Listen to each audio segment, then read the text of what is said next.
नमस्कार।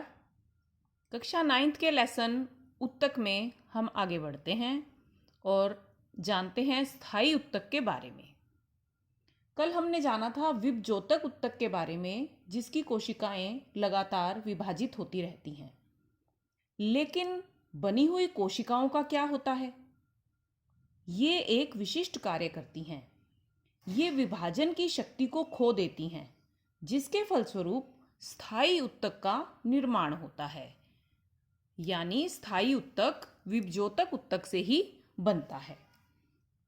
एक विशिष्ट कार्य करने के लिए स्थायी रूप और आकार लेने की क्रिया विभेदीकरण कहलाती है।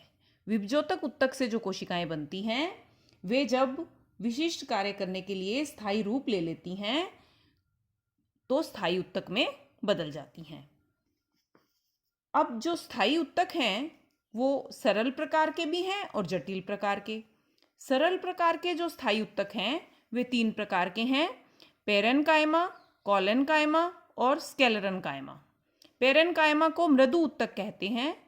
यह पौधे के मृदु भागों का निर्माण करता है। कोलेन्काइमा को स्थूल कोण उत्तक कहते हैं और यह पौधे में लचकमयी दृढ़ता प्रदान करता है। स्क्लेरेन्काइमा को दृढ़ कोण उत्तक कहते हैं और यह पौधे को मजबूती प्रदान करता है। पेरेन्काइमा पेरेन्काइमा उत्तक, जिसे मृदु उत्तक कहा जाता है, यह सबसे अधिक पौधे के अंदर सबसे अधिक यही स्थायी उत्तक होता है। इसकी कोशिकाएं पतली कोशिका भित्ति वाली होती हैं और ये जीवित कोशिकाएं हैं।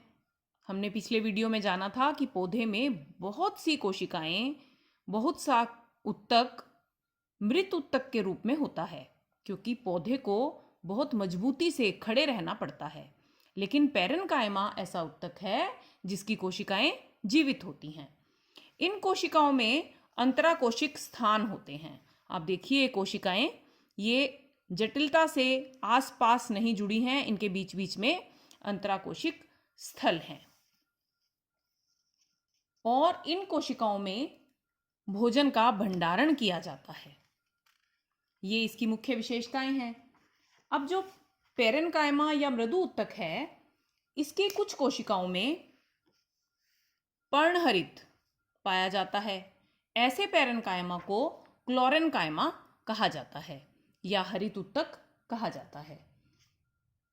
और जलीय पौधों में जो पेरेन्काइमा पाया जाता है, उनके अंदर हवा की बड़ी बड़ी गुहिकाएं होती हैं, जिसके कारण वे जलीय पौधे जल में आसानी से तैर पाते हैं या हल्के रह पाते हैं।